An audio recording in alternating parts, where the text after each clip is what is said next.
Welcome back to another episode of the High Creativity Podcast. You're now tuned in, locked into the one and only J Uncle Juju St. Paul. And who do I have joining me in the building today? Always and always Ish, and that's all you're getting at this moment.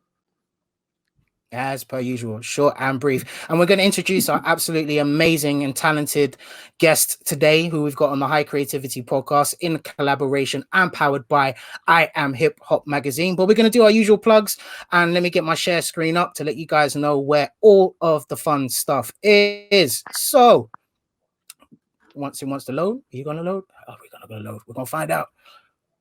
It's not responding. It's gonna respond. We don't. This is the problems with internet, people. I'm just gonna tell you that now. Technology is great when it works. It's better than sliced bread, but when it doesn't, it's a massive pain in the backside. Yeah, I said it right. So just waiting for that to go for that. Yeah, it's like the throwback AOL days with the old school modem. Bruh. MSN Messenger and dial-up, boy. For real. I'm not even gonna front on that basis at all, man. I remember that, like literally one computer per household, and the screen used to be literally like a brick's worth. To be actually not even brick, it was more like a cinder block's worth of things as it goes, man. Boy. But I remember the good old days. Remember everyone used to pop up on that when there was chat rooms. Oh, actually, I'm not sure if people have good memories about chat rooms now that I think about it. Yes. When people, so okay, this is just to bring it up to people if they actually remember this. If you know this acronym, then I definitely mess with you on different levels. ASL. Yes. What is it? What does ASL stand for?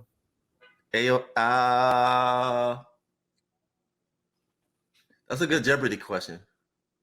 But I do age, sex, location, bruh. For real. Those are those days. Wow. Right, Yeah. so we finally got it up and running, people. So if you're listening on Spotify, make sure you go check out the YouTube, so you can actually see all of these visual bits and bobs as well. But as always, shouting out IAmHipHopMagazine.com for all the latest hip hop news, releases, interviews. You can check out the old IAmHipHop podcast, which we posted on the Global Faction site, or you can go to the YouTube side, which I'll touch on to in just a bit. And you can also find the links to the IAmHipHop magazine issue 6, which was designed by myself, the digital edition. Or maybe you want to go copy yourself a physical copy, which we are shipping to the UK. It's £2.50 and a £2 delivery charge on top. We're the ones who package in this and get it sent out to you. As you can see, look how beautiful it is. It's so artistic. That's exactly the depths that I reach to when I do this. Or you could catch yourself some IAmHipHop merchandise that are ready. Usually this does populate. So once again, internet problems. Don't forget as well the Metro Fest, which is happening on the 8th of August. That will be on a Sunday. We've got an absolutely amazing lineup with a variety of tents for all types of needs. You've got jungle, you've got your hip hop, you've got your Capital Extra, where you've got all your classics like your Fat Joe, Blackstreet Eve, Maya, Bobby V, John B, Tony Touch, Fat Man Scoop. Look, I'm putting my radio voice on. You know you want to hire me for these bits, don't you? Yes, I know you do. And also I'm DJing there, Uncle Juju. We still have some early bird tickets, I believe. So make sure you go copy yourself some tickets right here. Check out a deeper set of the lineup. And look, man, we've even got a comedy tent, man. We've got the likes of Dizzle, man. We've got Slim, we've got Cat, we've got Kane Brown, we've got legends in the building. And of course, the one and only Richard Blackwood. Is going to be one amazing event. I'm not even going to curse it. We're going to say it's going to be an amazing event, and it's definitely going to happen. So we said, if you want to go check out our IAmHipHop previous podcast collaboration with High Creativity, then go check us out on YouTube, so you can find us at the IAmHipHop, all one word, space magazine. And you can also check out the No Name podcast, where we started, and we've interviewed some absolutely amazing people, had some really great discussions. But just to let you guys know that we will be posting on the High Creativity YouTube page when it's just me, Stats, and Ish now going forward, or Stats/Des Evra. And make sure you guys go check that out. Further from that, you can also, if you don't want to watch us on YouTube because you don't want to see our absolutely amazing profiles and faces, maybe you want to go and just listen to us whilst you're on your drive. I think, as Des said it as well, we're the perfect driving, conversation listeners. Go check us out there. We're on anchor.fm/high creativity. All the links to where we are, whether it's Spotify, you like your Google, or whatever version that we have. Apple's still a bit of a problem, and we'll figure that out. Now, if that was all too much for you, finishing up, you can just go to my link tree. So that's linktr.ee/high creativity. We're going to make that a jingle soon. Trust me. But you can go check out all those links, Metrofest, from the website. That is not the noun. That's Ish's amazing project and what he does for the father community. And you can check out our partner sites and also just everything's just there, and all my social links are there at the bottom. Now, enough of all the plugs, advertisements, and all of that good stuff. Now let's get into the crux, the meat, the reason why we are all here today. We're now introducing the one, the only, Otis Mensah. Thank you guys so much for having me. Appreciate it. Nah, appreciate it, man. How you keeping today, there, King? You all good? I'm doing good. I'm trying to survive. Trying to stay creative, stay preoccupied through it all, you know. But I'm blessed to be alive. I'm here. Yeah. I'm glad that you're alive, and I'm glad that you're here too. So it looks like we're all winning here today, for real. Sure. Right. So what I usually like to do, just because we do have as you can tell, I'm here from the UK. Issues there in the States. That's what's quite very unique about what we do on this platform, and we just like to have the conversations because we are people at the end of the day. But for anyone who might not know you, I'm interested in your past. So let's start from young. What was it like growing up for you? Yeah, that's a good question. There's a lot. I guess my earliest memories, when I think about my autistic journey, can naturally be traced back to teenagehood. I think a lot of us end up getting stuck memory-wise on those teenage years. I don't know whether something happened traumatic or whether something happened that was surprising and interesting and new that led to a pathway of a life. But I definitely got stuck when thinking about my autistic journey on my teenage years, though it probably goes back way before. So yeah, I just remember being in school. I remember desperately searching for an expressionistic outlet of some sort, you know. I was dealing with maybe depression, anxiety, a lot of like identity angst, being from the north of England, being black, mixed race from the north of England, but not sure exactly who I was, and not sure, you know, being racialized, perhaps being othered from time to time. So being confused and not understanding systems of oppression, and also not understanding where I fit into the world, really. So I was in need of some sort of outlet, some form of outlet. Being from the UK in school when I was, it was natural for me to sort of come across grime music. That was a beautiful thing. We were writing raps on the back of school books, clashes in the schoolyard.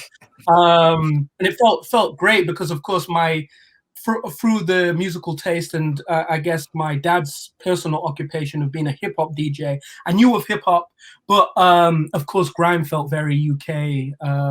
So yeah, it was very beautiful. But for me, during that very short space of time, perhaps around 13 to 16, I think grime came for me with a lot of pretense, a lot of trying to maybe match up to a hyper masculine image, or something that I perhaps wasn't at the time.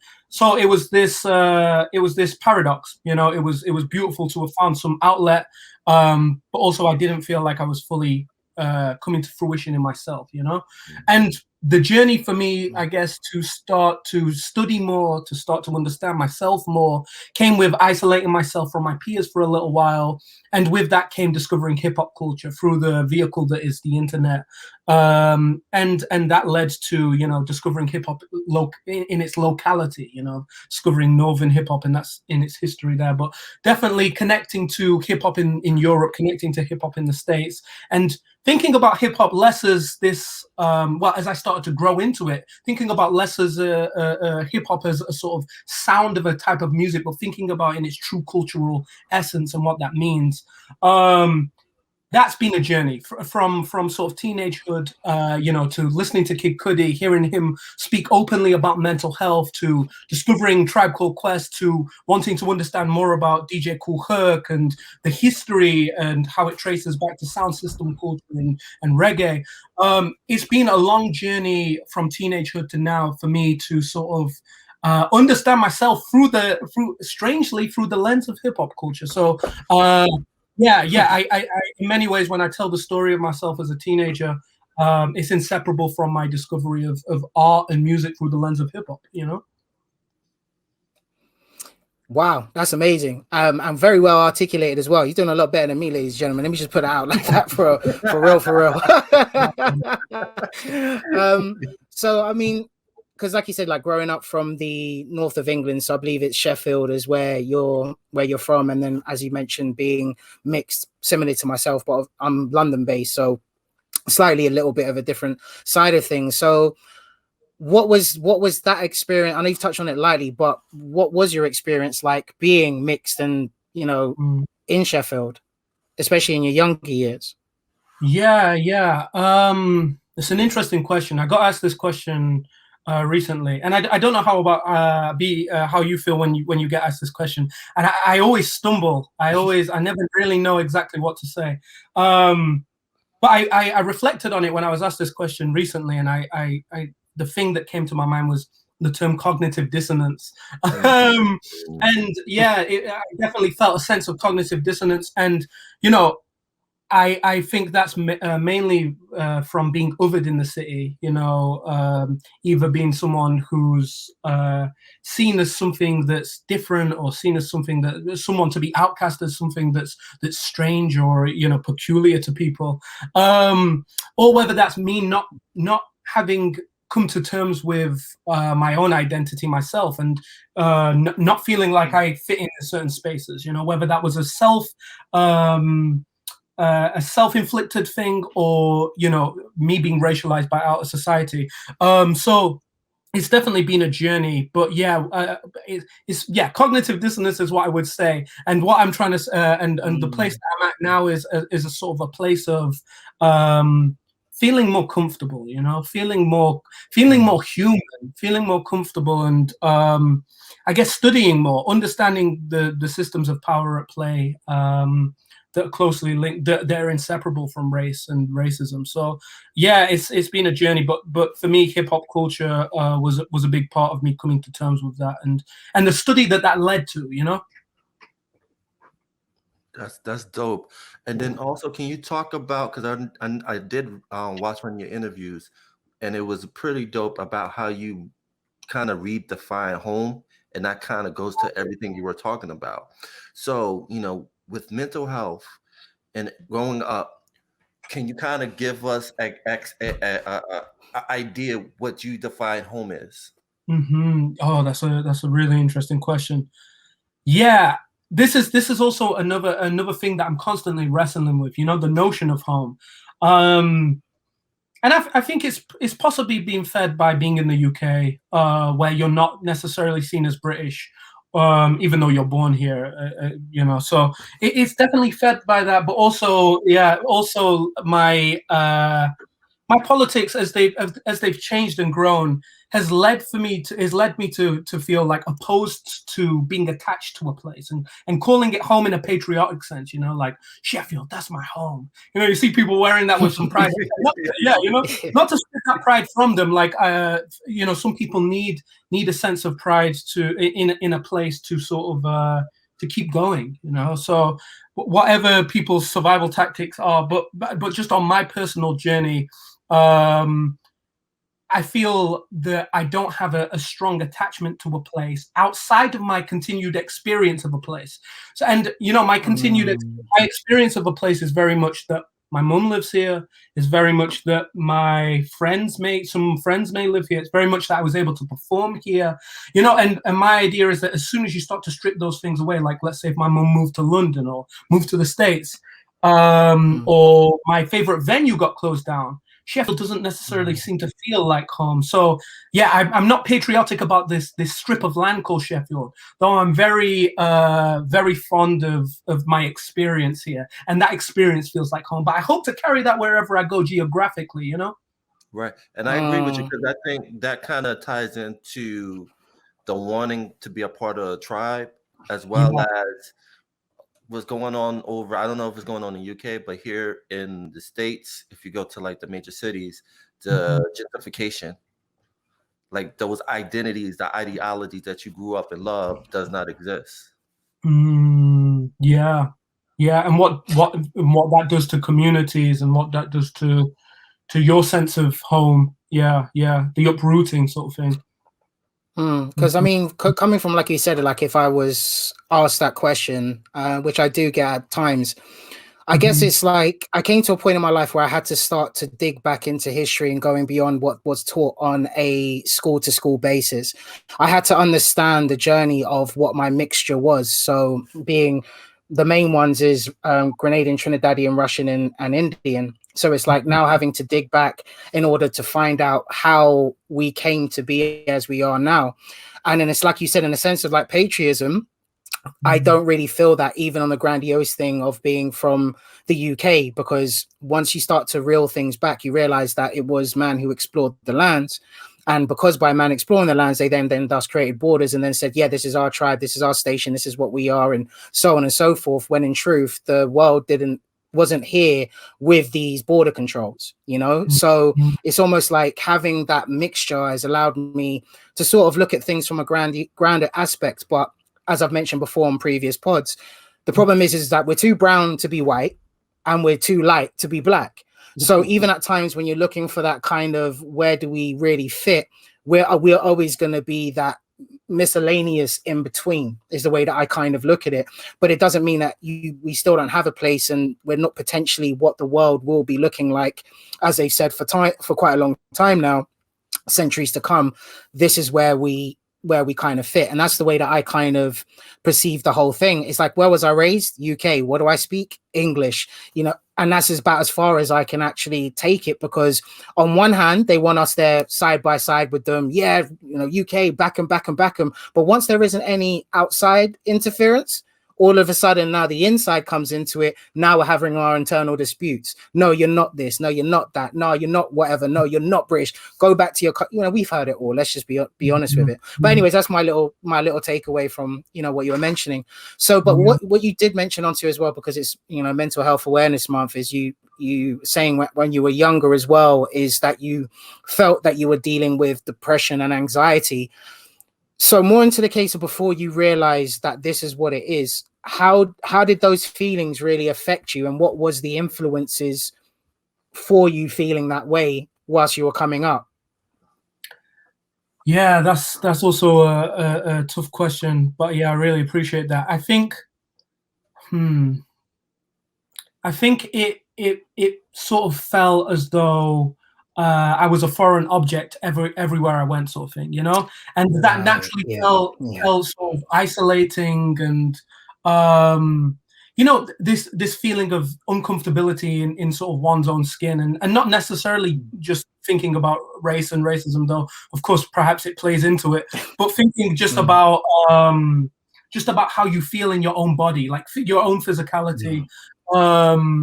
You know, I'm thinking about, of course, the natural peer pressures that everyone faces, but feeling like the spotlight is on you and that you constantly don't fit is one of the feelings, I think. But yeah, it's really tough for me to verbalize.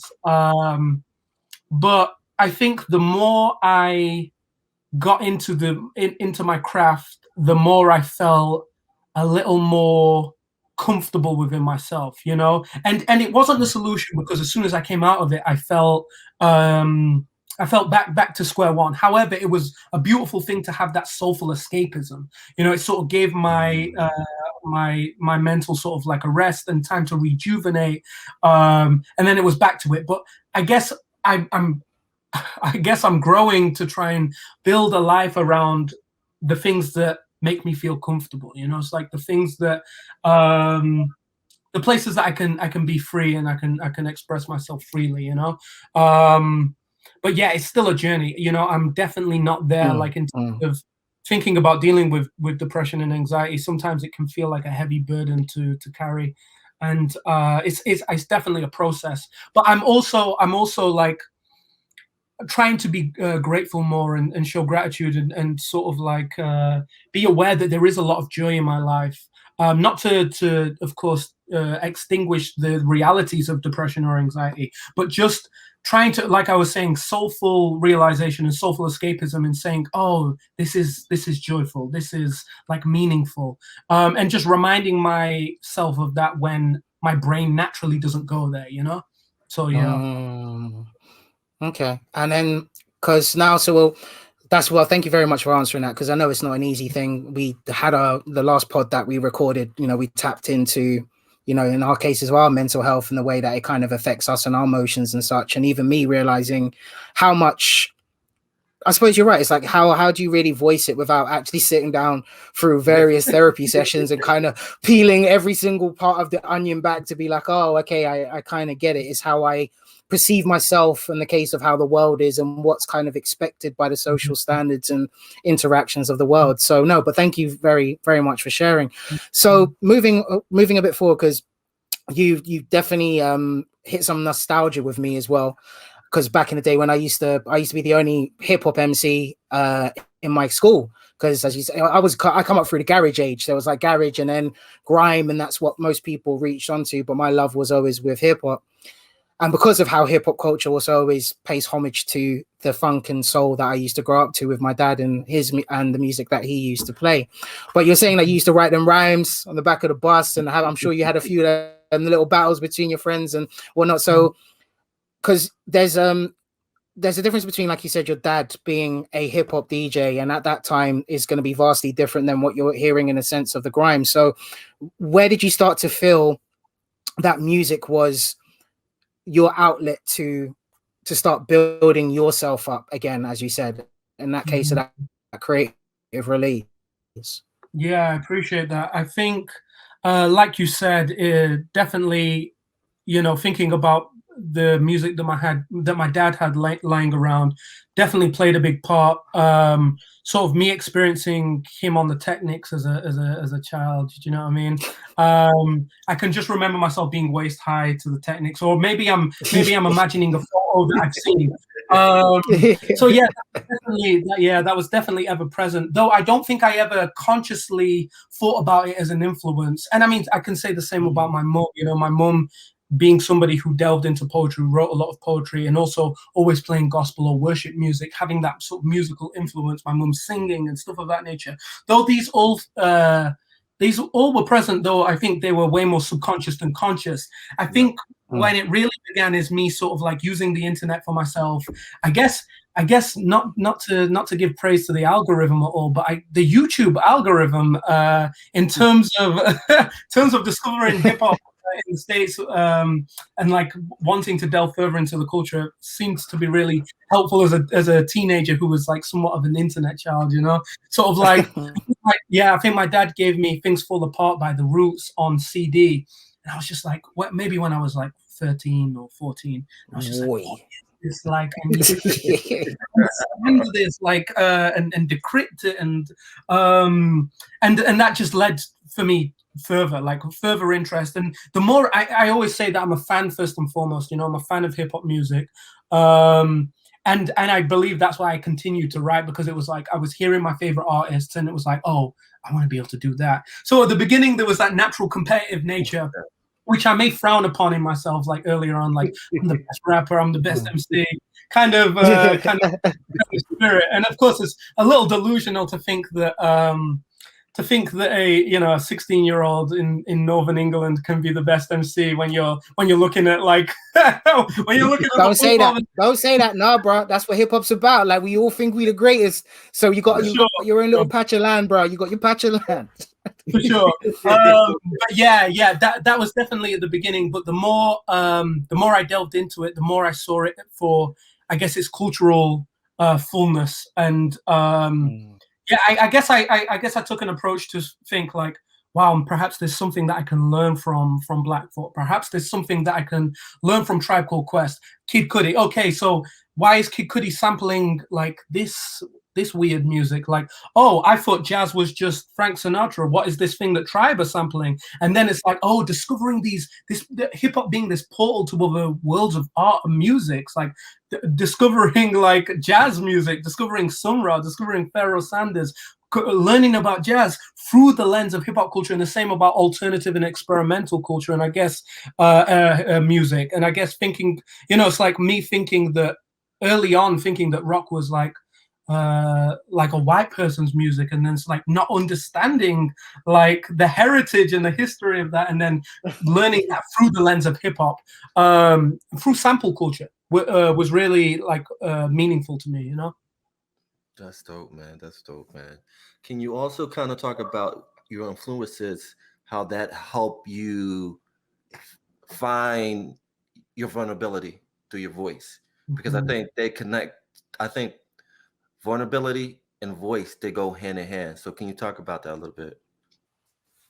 Yeah, so thinking about vulnerability and voice, I think about that quote. I think it's Miles Davis who talks about, you've got to play a lot to learn to play like yourself, if I'm not misquoting. But definitely it took a lot of like experimentation. It took a lot of delving into the art that I love.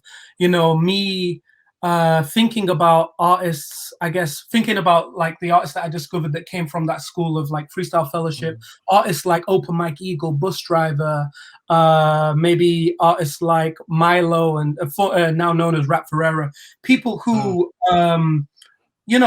they were talking about something vulnerable and they were doing it in an abstract way, in a way that I could connect to the imagery that made me feel sort of like, it touched me viscerally and emotionally, and made me want to study more about the actual thing that was being spoken about. But it essentially taught me that hip hop didn't have to be this one thing, that there was no real boundary to what you could do and you could really push the envelope. So yeah, essentially delving into my favorite artists, experimenting a lot really led to me sort of finding my own voice and wanting to be as vulnerable as possible. This idea that I somehow connected to this idea that art shouldn't be something static. I think about the poetry that was in my school books, or the poetry that was perhaps pushed onto me in this country, and I think about it as something static. I didn't want anything to do with it because I didn't see myself represented by it, but also I didn't see it as moving. It was dead. It was on the page. I think about Shakespeare. To me, to somebody else, it may be alive and well, but for me, it was dead. So for me, it was about finding art that felt alive. To me, the art has a specific function, and that's to move you, to move something, to move someone in society, or vice versa. So my favorite artists did that for me. They made me feel less alone in those situations that I was isolated in. And that led me to further study, and then perhaps led me to create some change through my own art. And so that's definitely the creative justification, if anything, Yeah, well, once again, very well put, and very, artistic, the way that you actually pictured. I can really see exactly where you're coming from, because you're right. Because even me, as being as a DJ and an artist, I'm literally anything that's hip hop, I do. I love to dance, not break dance, because I ain't built like that, but I do love to dance. I do love my graffiti. I do love my MCing, and I do love DJing. And now being as just a music head, like there's so much music offers, and even especially in the case of hip hop being the voice for the voiceless, it allows us, as you put early on today, about it being this portal to other worlds, but it's almost like you're seeing a world through someone else's perception of the way of looking at it. And I feel that you do that very much with the music that you do as well. It really does give a broad, it really is straight to the jugular. I think it's the best way to put it. It goes straight for your jugular, straight to your heart. It literally hits you like from the jump. This is what I got to say. This is how I got to say it. So going into that side of thing, no, for real, man. I mean, I'm definitely going to dive a lot more into your back catalog and proper analyze what it is that you do. And actually, I might connect you with a few other people on the spectrum of stuff, because I think you guys could actually do some really amazingly deep, dope projects. But that's what we do here at High Creativity anyways, man. We're a big family, we network. But without me being shamelessly plugging what we do over here, because you've mentioned this is what helped you realize this is the course that you want to go through, in a sense of your projection of self through music, because you mentioned obviously grime doesn't really do that. I mean, there isn't a lot of them. The only MCs I can really say have is Gets for me, really now, especially with his latest project, has always just kind of, he will give you the street, then he'll give you the real, and he'll kind of paint you this whole picture. But what was that spark for you where you were like, yeah, I've got a message. This is the message that I want to say. And even though I'm from here, because once again, at your time of coming up, London's the main musical hub. It's only been until the last recent years that we've now gone up north, and we're now listening to what you guys are saying. So how was that process? How did you flower and blossom into the artist that I'm speaking to today? Yeah, no, I appreciate that, man. That's a great question. I think yeah, that's a really good question. You know what? I think it was a lot to do with sort of how I sort of identified, you know, like though I am very much like excited by and like have a sense of pride, and I guess I'm blessed to be a part of the musical and cultural landscape that has come from the UK or that happened in the UK. I guess I never truly saw myself as like, I never put, perhaps I did many times, but in my head, I never put UK before hip hop artist when referring to myself. Even though I'm very much aware of myself being from the UK, you know, I think perhaps it was because naturally connecting to realms of art through the internet to begin with, that I looked upon art as this sort of like cosmopolitan experience. Do you know what I mean? I found it very fascinating that I don't know, someone from Grime from London could really, you know, represent somebody's experience from Sheffield, but also someone from the Bronx could also represent someone's. I found that mind blowing, and that's kind of in some ways a place that I got stuck in. Like I got stuck in this like I guess the unity and the ability for art to sort of translate somebody's experience between borders. And as you said, like Empire created all these borders and drew all these lines, and forced us to have all these different experiences that in many ways we faced a lot of the same oppression, or vice versa, you know. However, the beauty that art can sort of travel and translate like that really touched me. So I think that to some extent helped, because like I was approaching, I was putting out music, I was writing music, and I didn't necessarily see myself as sort of boxed in by a local scene. Do you know what I mean? And I think, not to say that I wasn't aware of that, like that definitely got to me. I was aware that Sheffield has a very big musical heritage based around indie Brit rock, which is mostly white, if not all white. So, you know, that, don't get me wrong, like it was depressing for me to think early on, like, oh, like where are the hip hop nights? Like, are there any hip hop artists? Like, why is it just indie music? But I think it took me like leaving Sheffield for a while, coming back to Sheffield to realize actually there were pockets of people. There were incredible hip hop artists. There were incredible like Afro futurists, Afro fusion artists who were doing this all along. It's just that perhaps the mainstream gaze didn't shout about them in the same way, you know. So it's definitely been a process of discovery, and I'd like to like throw myself in that part that of artists that perhaps may not have been celebrated by a mainstream sort of gaze, but the way I'm seeing it is I just want to expand my archive. Like I've started to see art as a means of documenting my own existence, and I'm not necessarily just as a citizen of Sheffield in the UK, but as somebody, as a human that existed as a fellow folk of my community, you know. And my community is white because of my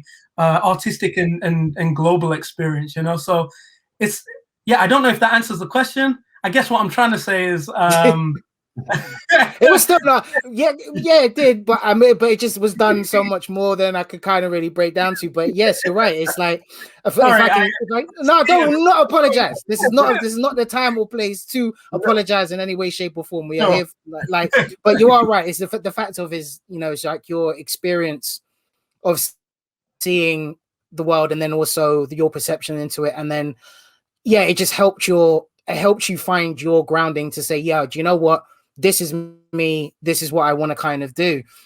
Because you also had the Otis MensahExsits Project, which is a visual and audio compilation exploring your relationship with isolation, technology, and society, and also then mixing it in with your, you know, once again, as we mentioned, your heritage, being from up north as well. How did that project come about, and how do you feel about the project, you know, now it being done and we're here basically talking today? Yeah, no, that's a great question. I think for we spoke about the concept of vulnerability a little bit, didn't we? I think that at the start of my music was really my core driving factor. Like it was like, oh, somebody said this, and myself, who felt isolated, related to what they expressed through their art, I now feel less alone. I perhaps don't want to engage in other sort of self-sabotage or other, sort of self-damaging behavior, because I think, oh, somebody understands, like I'm not alone in this. And that was a sense of community, even if not geographically or physically, so in a social sense, it was a metaphysical community, and I felt less alone. And I was like, oh, if I can create and continue that like heritage, that experience of community, that would be amazing. What I don't think I realized at the time is that a lot of the conditioning that capitalism can do to us all was sort of intertwined in there, and there was a need for ego. I talk about needing a sense of community, but really, I wanted to be in the bright lights. I wanted to get on the bigger stage. I wanted to get on the next biggest magazine, whatever. So I started to interrogate that a little bit and say, well, am I truly being vulnerable for vulnerable sake? Like, is it truly being the truest to myself, or is it about appealing to more people to have a bigger reach, So when I got to that point, I started to realize that actually one of the main reasons that I'm creating at the moment is this need to archive myself, sort of document my very experience, my very existence. And actually, like, though I had this desperation to get other people to hear, perhaps if people don't hear it, perhaps that's okay. Like, perhaps it's okay for me to, not in a patriotic sense, but maybe in a physical sense, stick my flag in the moon and say, hey, I was here, I exist, kind of thing. So that's where Otis Mensah exists as a concept came about. It was like, well, in the midst of this lockdown, everything that's going on politically and socially right now, how do I relate to that? How do I feel about that? Let me just throw it in there. This claustrophobia, thinking about lockdown, but also just thinking about how I carried that sense with me throughout my life. How, what does it mean to talk about that and leave that there in this sort of multiverse that is the internet, and say, it's floating out there. Who I am is floating out there. So that's where Otis Mensah Exists came from. It was about me trying to write without tapping into any ulterior motive, and just saying, hey, this is who I am, sort of thing.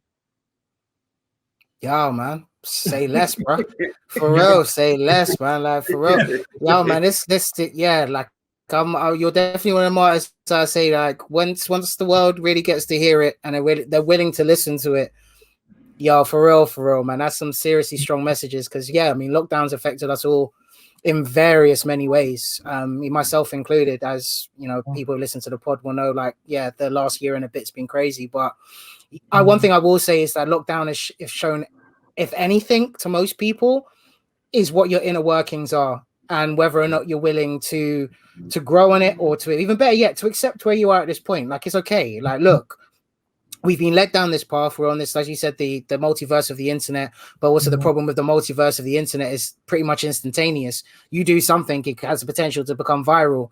And that could be anything, whether it's positive or negative. And that's now there in internet land for all to find out, as long as the internet still exists. So, yeah, man, just once again, bro, I just can't just appreciate the fact of your honesty and the fact that you're willing to tap to these levels that certain people don't want to. But then again, I'm sure you're probably like myself, where we've sat a lot with ourselves, and you kind of look at the case of how I am and how I interact and where we kind of go.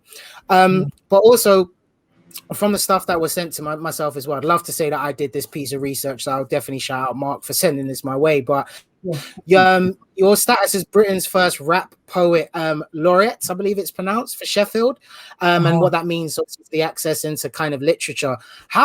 Yo, bro, explain how you even become that. Like, well, because you're the first, so you're the only person with the blueprint. So, yo, no, it's been an interesting title. I'm not trying to take your title, just asking. I say, I've said I'm the first hip hop poet laureate of the UK. I actually don't know. I do know. I think just because of stumbling online, that I do believe Birmingham has an incredible hip hop artist who is a poet laureate. I don't know when that happened. I need to also check out their work.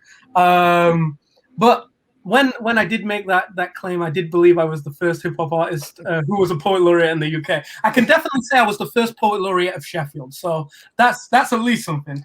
Explain what. So just explain. Sorry to cut quickly. What is a poet laureate for those who wouldn't even be bothered to search it up or spell it? Yeah, sure. Because I was also in that position. So a poet laureate, I guess traditionally. Is a poet in residence of a city. You know, you think about an artist in residence of a gallery or an artist in residence of a musical venue, a poet in residence of the city, or traditionally perhaps the Queen would have a poet, you know, the poet laureate of the country sort of thing.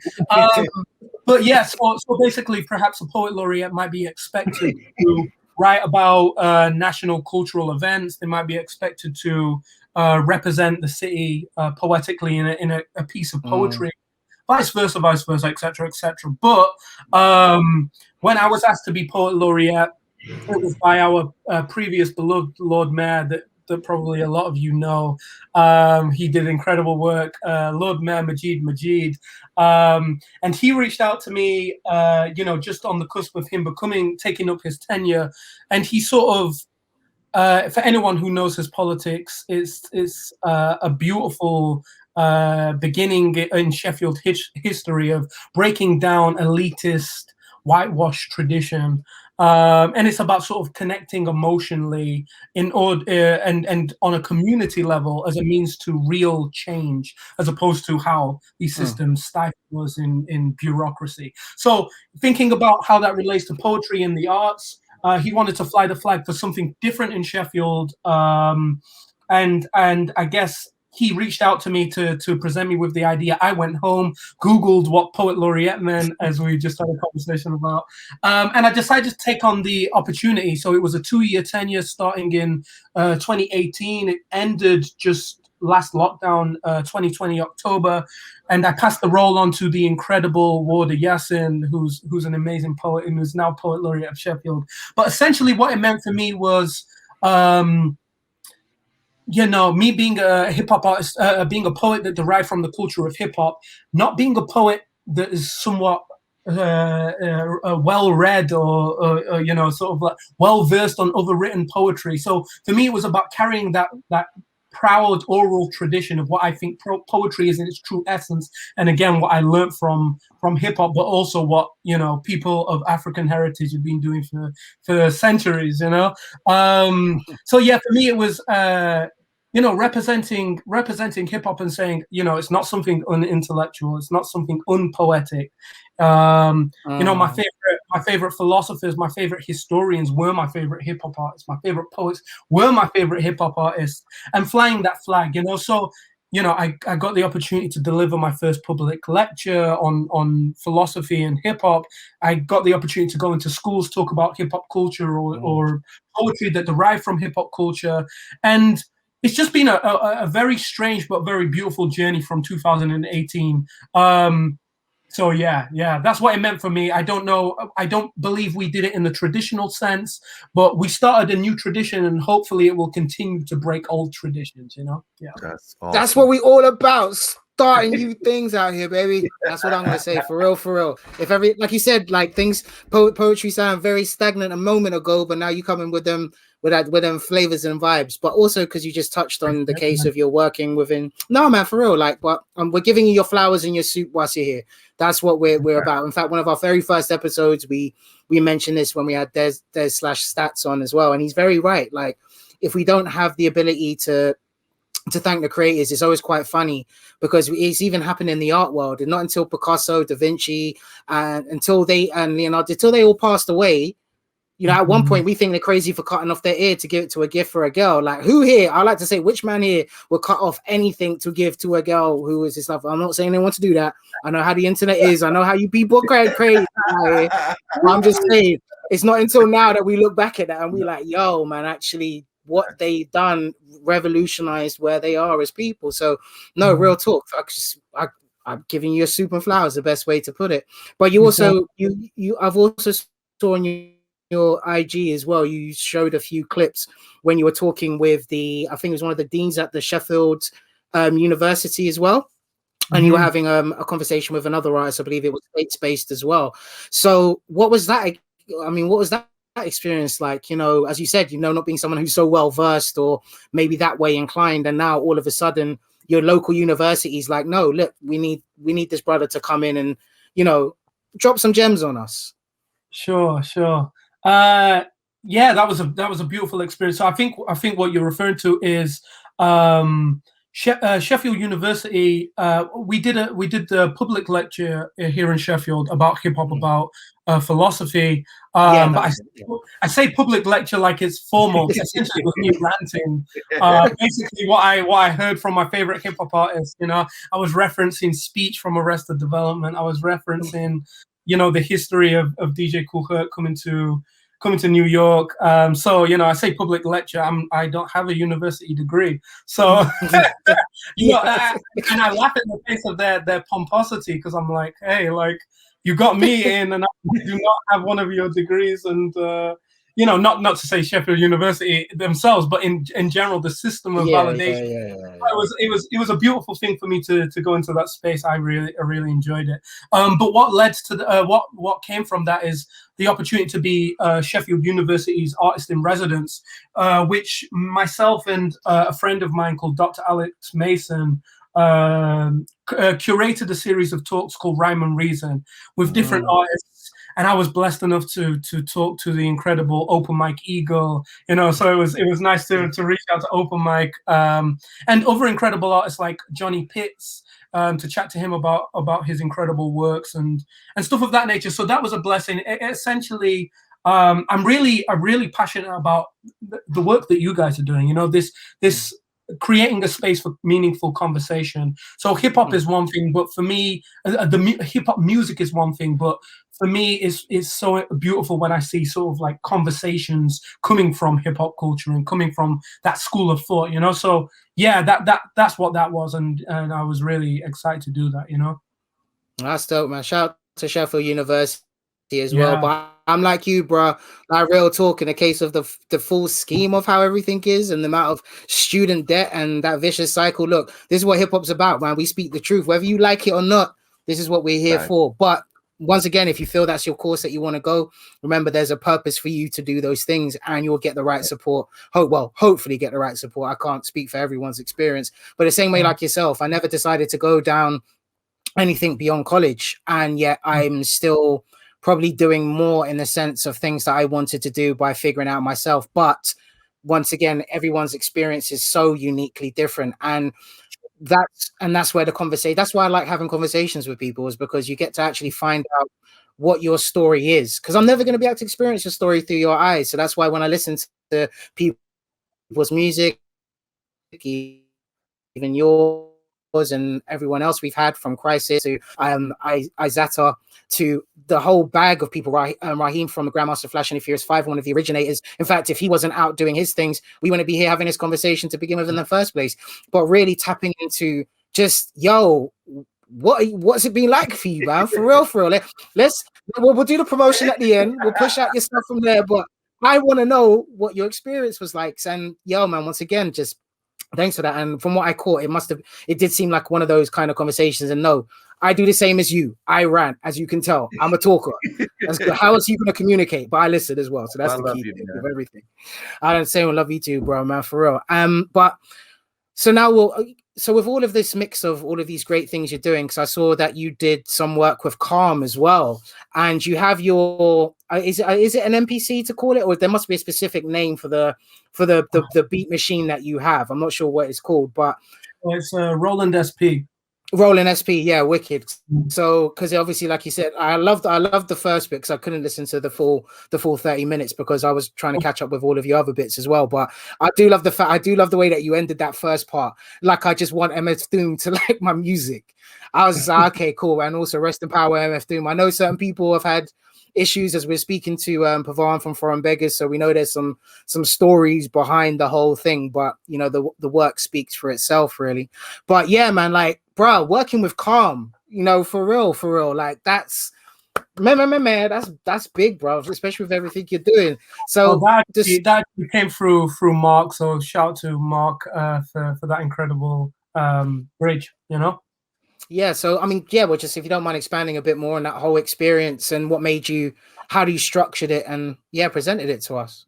Yeah, for sure. I mean, technically, as I said, that came from Mark. Mark, I think, had a contact over at Calm, and they reached out to do sort of like a virtual live show and then curate a playlist and also have a chat via their website. So that was a beautiful thing. Again, it was nice, but for me personally, on a mental health level, ironically enough, it was important for me on a mental health level, because all my live shows had been halted on the cusp of 2020. So to perform live, even though it was from home, to actually get the Roland SP out again, dust it off. Not that I'd been using it long anyway, but like just to dust it off. Because just before the global pandemic hit, I was blessed and privileged enough to tour with Blue and Exile. So it was like after that, I was like, okay, I'm so excited, like I'm gonna do so much more, like, and then I had some things booked and everything sort of fell apart. So Calm was probably one of the first virtual shows that I did, and it was just nice, it was nice to express again. Yeah, and then life just threw me in a whirlwind from there, but I'm now trying to like pick up the pieces piece by piece, But yeah, shout out to Calm. No, shout out to Calm, and I believe they've also got a couple Netflix specials out there as well for the people that are looking to try and catch some sleep and catch a little breath. Remember, it is essential to take a step away, despite all the creative madness that we all do. And I'm definitely one to say, like, look, when you're burnt out, take a moment out. There's nothing wrong with that. Unfortunately, we get sold the story that we need to be on the perpetual go all the time in order to grease someone else's wheels. Sometimes stop, wait a minute, breathe, and focus. And if I would say, if anything, if COVID hasn't shown you that, then boy, I don't know what to tell you. Like for real, I do not know what to tell you. But man, it's just like just absolutely some amazing bits. Now let's move on to your Like a Dog. And you actually released a couple joints as well in 2020 as well, talking about your whole lockdown experience and such. And you have tapped on it lightly, but I'm not sure if you want to expand on it, feel free to. In fact, yeah, let's go there as well. Lockdown, like you said, like you had your first moment with Calm in order to perform live. You got chucked into a whirlwind. How was lockdown for you, man? I thought we need to start asking that question for certain artists now. We need to start actually saying, how was lockdown for you? That's going to be something of the future, right? When our kids are going to ask us that, or our kids' or whatever, So that's an interesting one.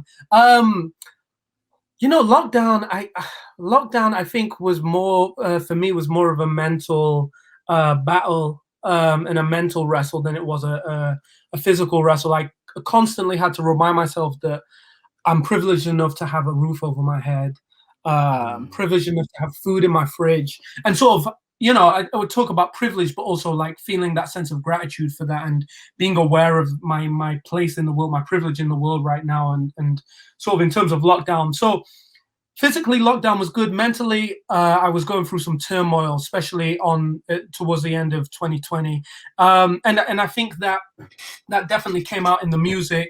I think it started with my writing of a single of mine called "Breath of Life," which was the first in the Otis MensahExsits series.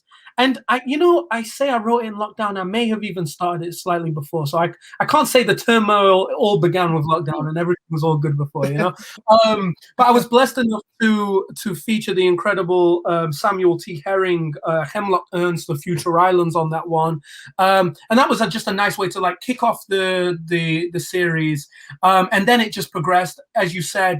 We're now on like what I like to call season 2 or chapter 2 of Otis MensahExsits, which is Troglodyte Jazz and Like a Dog. So Troglodyte Jazz, Troglodyte means to be a caveman or to be somebody who's, I guess, ignorantly stuck in their old ways or can't adapt to new ways of thinking, maybe socially or mentally. And that's kind of how I felt in lockdown, So I felt like, yeah, I'm a caveman, but also like how people talk about this idea of adapting, but I'm a very nostalgic person and I get stuck. And, everyone talks about this, the the true fact that everything is always better in hindsight. You know, when we look at things in the past, it always feels better. But I feel like my version of that is sort of on like acid or something. Like my past is always like glitzy when I'm missing something, when I feel empty about something, you know. So there was a lot of that, and a lot of like wrestling with nostalgia and sort of a crippling sense of nostalgia, and that led into troglodyte jazz, and I guess things like dealing with starting therapy during lockdown, really, of my I struggle with an eating disorder, sort of binge eating disorder. So a lot of that was coming out in the music, and I guess trying to work through that. But what does it mean to go through sort of therapy sessions that are being sort of like disrupted, and then have to go on Zoom and all of that nonsense? So, you know, it's been a journey. And then Like a Dog came, and it was just about like that natural sense of melancholy, but getting it out in a joyful way. You know, I think about blues, and I think some of those lyrics, that sound is so sad. It's so like you could look on it and be like depressive and feel like it's dark, but actually no. Like when it comes out, it's like joyous, even though it does reflect on something dark. That blues spirit, it feels joyous, and it somehow elevates you from that situation, even if you can relate to it. So that's the kind of spirit that I wanted to channel through Like a Dog, you know. And touching on to that as well, maybe I should have asked this a bit earlier, but I've just had such a great conversation with you. You have to come back on this when just a general chit chat with us as well, bro. Like for real, you're more than welcome back. Like real talk, you need to. But because you're definitely someone who I definitely want in my social network of brain picking when it comes to things. But your beat selection, because I'm a beats man, so I'm not gonna lie, a lot of people used to cuss me for this, especially in my little hip-hop community as well, is that I would focus on the beats and the rhythm of a flow and pay more attention to that before I would actually be able to start to dive in and listen to music. And I suppose that's also what helped me develop my DJing skills, but also freestyling. Back in the day, I never used to have access to instrumentals, so you kind of got used to it. But you have probably one of the, well, my particular taste, one of the best music's backing selections verbatim. I don't think there's one of the tracks that I've heard just as yet that I can just be like, oh, do you know what? I can skip that one, or I can skip that one. You know, I'm not saying that they're bad, but you know, it's just like, oh, I want to get to this one quick. You know, it's like you just get excited to get to what you want to listen to. So, bruh, do you explain your beat selection? What made you feel like this is what I need to spit what I'm spitting onto? I mean, because it marries well, but I leave the floor to you. Yeah, no, I appreciate that. Yeah, I really appreciate that. You know, there's this talk about people being bad beat selectors, not naming any names, obviously. No, but I never see it. I never realized it. I never see it. And to an extent, I don't believe there's bad beat selection. I believe that everyone sort of has their like natural inclination to a certain sound or a certain style. I know, like, to be totally honest, right, I cannot write to certain beats. Like, just nothing will happen. There's even incredible beats and production that I hear, and I think that is just exceptional. And I can hear other MCs on it, and I think it's amazingly put together, but nothing comes. Like, I can listen to the instrumental for hours and nothing comes.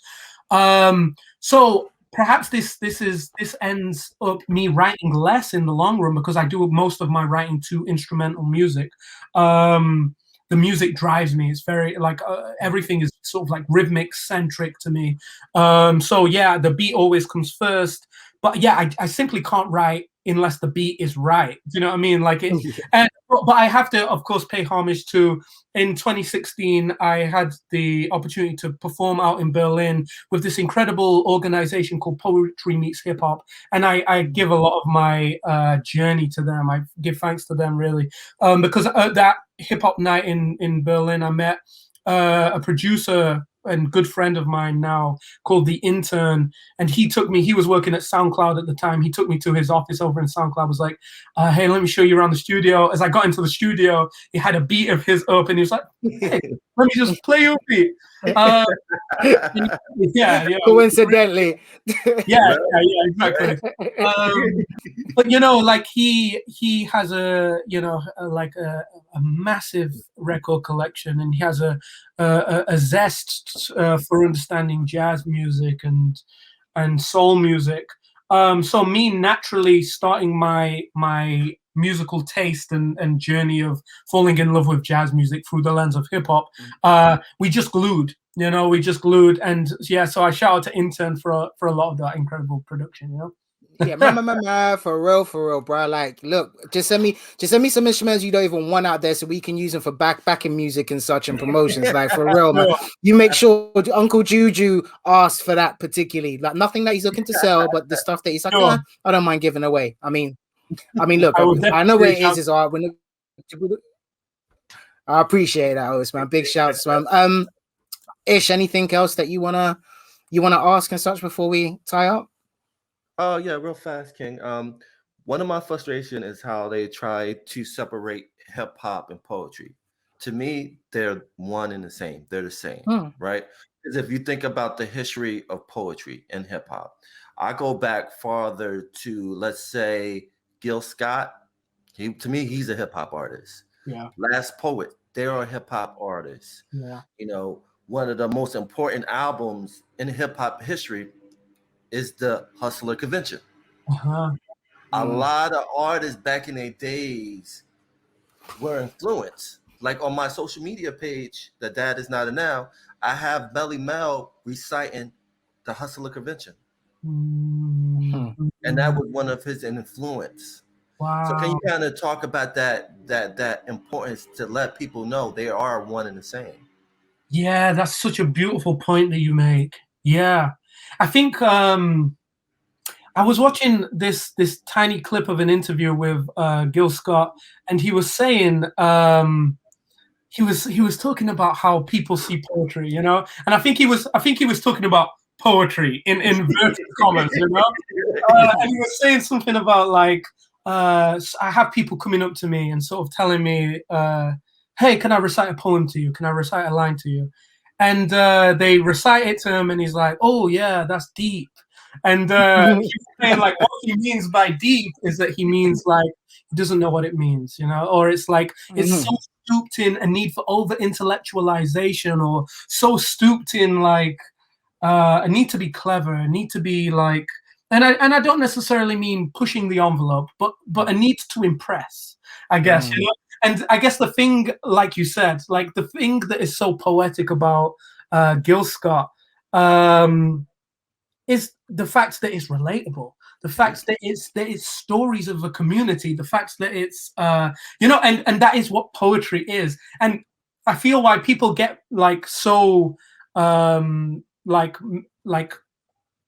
disrupted by the word poetry is because I feel it's literally being distorted. The term poetry now basically means in a lot of people's perceptions as a space where it's essentially white people reading from a book, and you can't get in there, or you can't relate to it, or it's like Gil Scott Heron said, deep in inverted commas.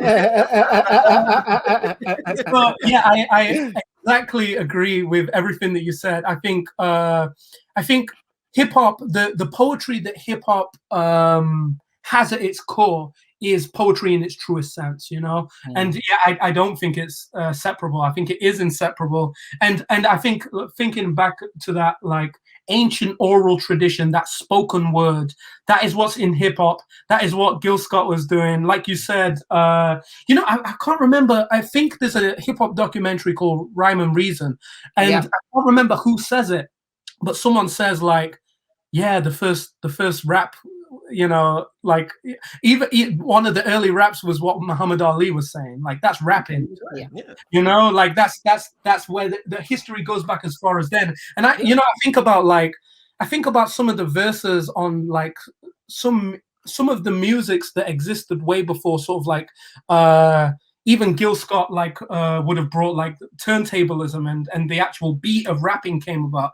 Like not Gil Scott, sorry, Kool Herc, when Kool Herc came and brought that. Yeah. Like I even think about some of the musics there, like it's so obvious that deep in Black culture, in Black music, is this ability to spit poetic word, which it's eventually became known as rapping, you know. But rapping is like, you know, I'm rapping, I'm telling you the story of my community, you know. So I couldn't agree more, yeah. And I think people get so wrapped up in this idea of what poetry has become, but that's not, to me, that's not what real poetry is, you know. Facts. And shout out to Pigfoot as well, who was apparently one of the originator of that kind of rhyming, taking that rhyming pattern that we're so used to. And then obviously the late great James Brown, who then literally was the godfather of hip hop and soul, like verbatim.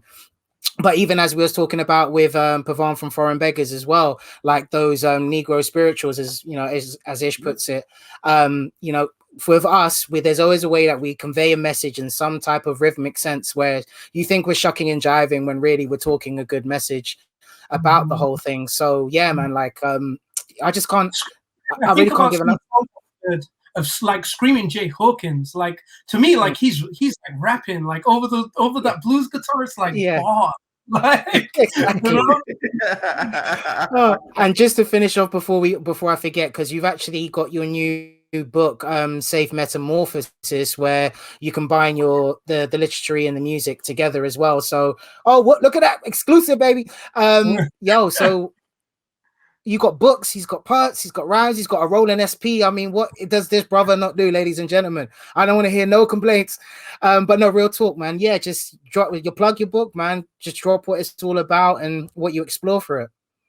Yeah, sure. So the book is I guess my first journey into like written poetry, seeing how the poetry exists on the page, sort of flirting with that stylistically. The book is called Safe Metamorphosis. And to me, what that meant was thinking about the journeys that we go through, these journeys of transformation, but also thinking about the idea of unspoken traumas that happen to us that we perhaps don't express or that become socially normalized. Like I describe it as thinking about the concept of school. You know, when we're kids, we're fed that we're fed school as a staple. We eat school, we sleep school, we dream school, our future is school, our past is school, only for it to at some point be ripped apart from us. And then we're told that it doesn't necessarily matter anymore, that we have to become, a vehicle for profit or a vehicle for earning. So it's like, what does that do to our psyche? What do those socially normalized identity building states do to our psyche when we're ripped apart from them and when we're told to suppress that feeling? So as I said, I'm a very nostalgic person, so you can imagine that it's hard for me to get over things. So that's what the book is about. The book is a collection of things that I'm struggling to get over. And yeah, it's called Safe Metamorphosis, and it was published by an incredible independent publisher based in London called Prototype. So yeah, you can get it from prototype.com. I believe it's prototype.com actually. Just double check that. That's fine. We should get them plugs right. Yeah, it's prototypepublishing.co.uk. So that's spelled PROTOTYPE. Publishing.co.uk. And yeah, as I said, I'm an independent poet, so there's still lots of books available. I am not selling out anytime soon unless the audience suddenly decide it's an important book, you know. Well, you bet. Like, so no, it is an important book. Stop saying if they think. Go get yourself a copy, man. We don't ask for much out here. We haven't even put our cash app and nothing out here yet. So you can go support these artists by listening to their music and buying their books and their things. Because I'm sure someone out there can really relate to that. For real. So unless there's anything else, Ish, you want to kind of add, or Ish, you want to say other than? We would be humbly honored if you recite a piece from the book before we drop out. Most definitely. But the stage is yours, man. Yeah, sure. I guess I'll perform one that I know off my head, and maybe one that's relevant to some of the things we've been talking about. This one's called Shifting Sands. And it goes like this. Actually, that's a good question. What does it go like? And it goes like this. Man shakes in the cold street and asks me for some spare change. I said, pray tell I've seen myself through better days. I said, pray tell I've seen myself through better days. I proclaim that I have nothing, implying that I've got something. But nothing is freedom to think, and that's a victor's trumpet. There's a child in every adult commuting. The imposter in the mirror is grueling. Every dream takes me closer to wiser, but every dream is but a dream that is fleeting. I had a dream I went to see the Roots. The atmosphere was electric. Questlove played an eternal break of flavor to call out Black Thought, who rushed the stage like a floating spirit, both hurrying and taking time in one. Tariq was draped down in a black silk cloak that covered the whole stage. The cape of sorts was embroidered with red lines that ran parallel throughout the cloth, like the blood vessels of midnight streets in Philadelphia. And his cadence embodied revolution. Like the dreams of my youth, when in sleep I sought out validation from favored artists, I woke myself up with a croaked inner voice proclaiming, I need that. I was speaking of the cape. If only I could wear its skin like my own and feel what it feels to be the sound of reverence and just rest and rest in it. I had a dream I went to see the Roots. Thank you, guys.